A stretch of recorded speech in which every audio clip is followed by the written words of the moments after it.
Uma prática que marca e identifica os cristãos é o batismo. Como se trata de uma ordem direta de Jesus, o batismo, assim como a ceia do Senhor, são considerados sacramentos. Na medida em que o tempo foi passando, estas práticas foram também ganhando novas interpretações, novas maneiras de se enxergar e novas maneiras de executá-las na igreja, ao ponto de serem assuntos capazes de gerar polêmica nas diferentes igrejas. O ponto principal, no entanto, ainda consiste em compreendermos o significado dos sacramentos. O que é, então, batismo? Por que batizar? O reformador Martim Lutero, lá no século XVI, também se ocupou com essas questões.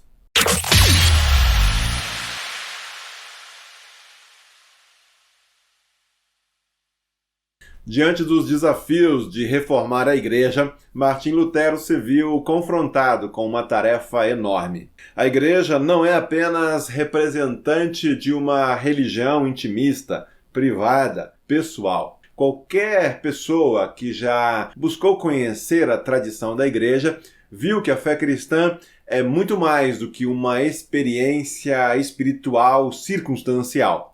Uma igreja que confessa um Deus criador de todas as coisas sabe também que a sua fé tem a ver com todas as coisas. E é por isso que dizemos que a tarefa de Lutero era gigante, pois via-se confrontado o tempo todo a dizer algo a respeito dos mais variados temas e assuntos da sociedade: política, educação, direitos e deveres, o próprio direito, cidadania, filosofia, enfim, as diversas frentes pediam uma posição reformada num período da história que ficaria marcado como a Reforma Protestante. Mas Lutero não invertia a lógica, ele não abordava todos estes assuntos simplesmente a partir da agenda secular, procurando assim passar um verniz bíblico ou cristão a eles. A base do reformador era a própria Escritura. Era dali que ele partia para abordar os diferentes assuntos que precisavam de uma resposta. E é por isso que a reforma se concentrava na igreja. Como defendia Lutero, a Igreja de Jesus Cristo tem nas Escrituras Sagradas o seu referencial. Mais do que isso, seu fundamento, sua autoridade para a verdade. É conhecida a fórmula reformada dos solas. Sola vem do latim, significando somente ou só. Somente a Escritura, somente Cristo, somente a graça, somente a fé. Fundamentando-se na Escritura, Lutero esperava que a igreja pudesse rever vários aspectos da sua trajetória e da realidade em que se encontrava para se permitir uma reforma. Não uma revolução, não uma guinada para alguma nova moda filosófica, mas uma reforma marcada pelo retorno às Escrituras. Somente assim, com um povo que se volta para o Evangelho de Jesus Cristo, é que as demais áreas da sociedade poderiam também ser reformadas, poderiam ser encaradas por uma perspectiva adequada. Então, sim, se a igreja está corrompida, se a palavra de Deus vem sendo negligenciada, então esse é o ponto de partida para qualquer reforma, não só na igreja, mas em toda a sociedade. Nesta série de vídeos sobre Lutero, nós temos tentado mostrar como o reformador procurou, de tantas maneiras, tratar os temas pertinentes especialmente à natureza da igreja. No final do ano de 1519, por exemplo, Lutero escreveu também sobre os sacramentos, lembrando que a Igreja Católica reconhecia 7 sacramentos. Com a Reforma, Lutero passa a reconhecer, num primeiro momento, apenas 3 e, posteriormente, apenas 2. Quais são os 2 sacramentos reconhecidos por Lutero? O batismo e a ceia do Senhor. O critério é simples. São ordens diretas de Jesus e envolvem elementos como a água, o vinho e o pão.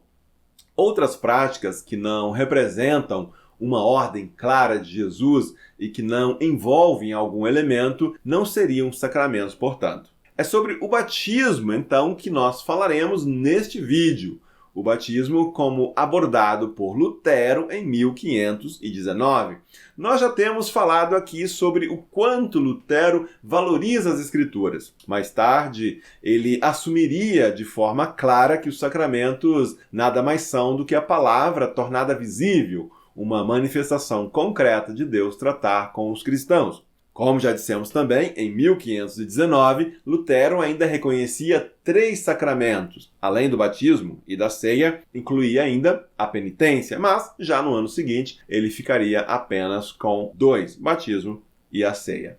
Outro detalhe importante para quem deseja pesquisar a questão do batismo, especialmente o batismo em Lutero, é considerar outros escritos posteriores a 1519. Estamos falando aqui especialmente dos catecismos. Sabe-se que Lutero pregou também diversas vezes sobre o batismo. Ele encarou a questão com os anabatistas, entendendo que batismo é um só, colocando-se contra o rebatismo. Uma curiosidade interessante é que Lutero, nesse texto de 1519, ele diz claramente preferir o batismo por imersão. A prática hoje das igrejas luteranas é o batismo por aspersão. Bom, o batismo por aspersão consiste na prática de apenas umedecer ou deixar respingar, cair algumas gotas de água na cabeça da pessoa, especialmente a criança batizada. E eu já quero deixar claro aqui também que o meu intuito não consiste em entrar nessas polêmicas envolvendo batismo, rebatismo, imersão, aspersão, batismo infantil, adulto, etc. Não que essas discussões não sejam relevantes, não sejam importantes. É que não é esse o foco específico deste vídeo. Aqui queremos verificar o que Lutero falou sobre o batismo nesse texto de 1519. E na medida em que os temas vão aparecendo, vamos mencioná-los, claro. Como já dissemos, Lutero ele preferia o batismo por imersão. Por quê? Porque isso aponta para o significado de morrer para o pecado. E o tirar da água significa o ressuscitar pela graça do novo ser humano. Lutero, ele começa lembrando o significado da palavra batismo em grego e também em latim, para destacar que o seu significado é de que algo é totalmente submerso na água que o cobre por completo. Vejamos o que o próprio reformador está então dizendo em seu texto. Embora em muitos lugares não mais seja costume submergir e mergulhar as crianças na água batismal, mas apenas derramá-la com a mão sobre elas, o antigo costume deveria ser mantido e seria apropriado que, em conformidade com o termo batismo, a criança ou qualquer outro batizando fosse imerso por inteiro na água, batizado e então tirado da água. O reformador, ele prossegue defendendo 3 coisas que devem estar presentes no sacramento: o sinal, o significado e a fé. O sinal envolve o elemento, no caso, a água, é o colocar na água do batismo e o tirar dela. É um sinal, dirá Lutero, que consiste em mergulhar a pessoa na água em nome do Pai e do Filho e do Espírito Santo. No entanto, não a deixamos dentro da água, mas a tiramos novamente. Bem, mas e o significado? Qual é, no entendimento de Martim Lutero, o significado do batismo? O significado é um morrer bem-aventurado do pecado e uma ressurreição na graça de Deus, de modo que o velho ser humano, concebido e nascido em pecado, é afogado e um novo ser humano, nascido na graça, surge e se levanta. Importante salientar aqui que Lutero não acreditava que este morrer do pecado ou morrer para o pecado acontecia de forma instantânea, imediata e definitiva. Para o reformador, a partir do batismo, a vida do cristão passa a ser um morrer diário, constante para o pecado. Sim, o cristão sabe que é, sim, simultaneamente justo e pecador. Por isso, é somente na morte, ao final da vida, que este morrer, esse afogar, é totalmente consumado. Assim, conclui Lutero, a vida de um cristão não é outra coisa do que um começar a morrer ditosamente, desde o batismo até a sepultura, pois Deus quer renová-lo totalmente no último dia. Meu desejo é o de ler aqui todo o texto de Lutero para vocês. tem coisas lindas ali, mas fica aqui a provocação para que você procure fazer a sua própria leitura, a sua própria pesquisa. Vale muito a pena.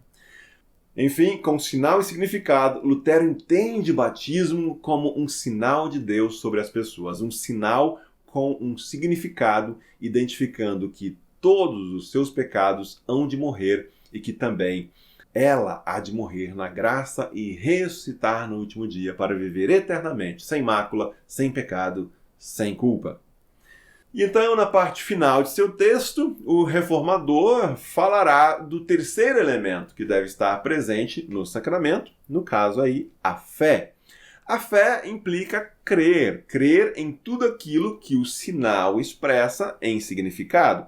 Uma fé que não se baseia em si mesma e nem no sacramento em si, mas que deposita toda a sua confiança naquele que ordena o sacramento, Jesus Cristo. Afinal, a inocência que nos é imputada no batismo é obra e iniciativa graciosa de Deus em Jesus. Vejamos isto nas palavras do reformador.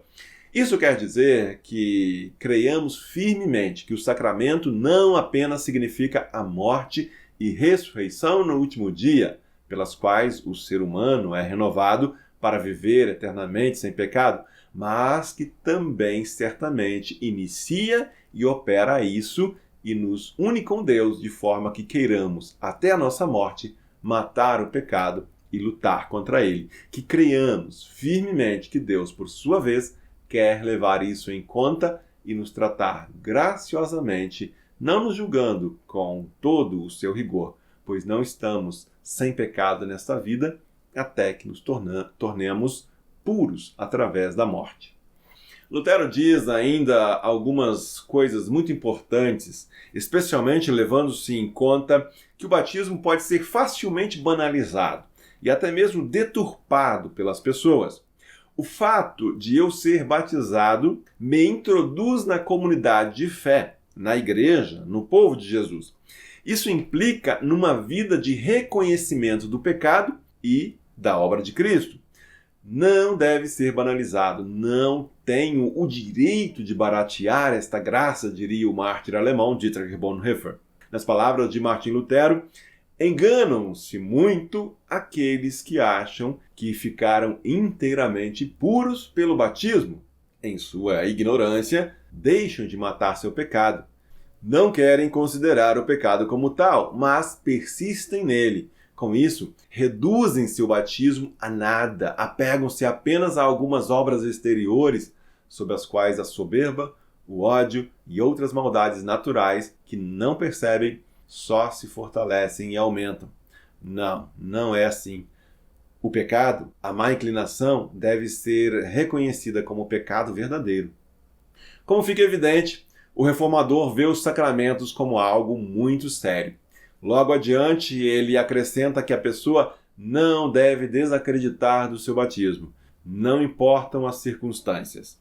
Mesmo diante dos tropeços, mesmo quando caímos e pecamos, Lutero afirma que o cristão deve lembrar-se de seu batismo com toda a força, como Deus firmou um pacto com ela naquela ocasião, comprometendo-se a perdoar-lhe todos os pecados, desde que ela queira lutar contra eles até a morte. Lutero fala, assim, de uma fé que confirma o batismo no dia a dia da vida do cristão.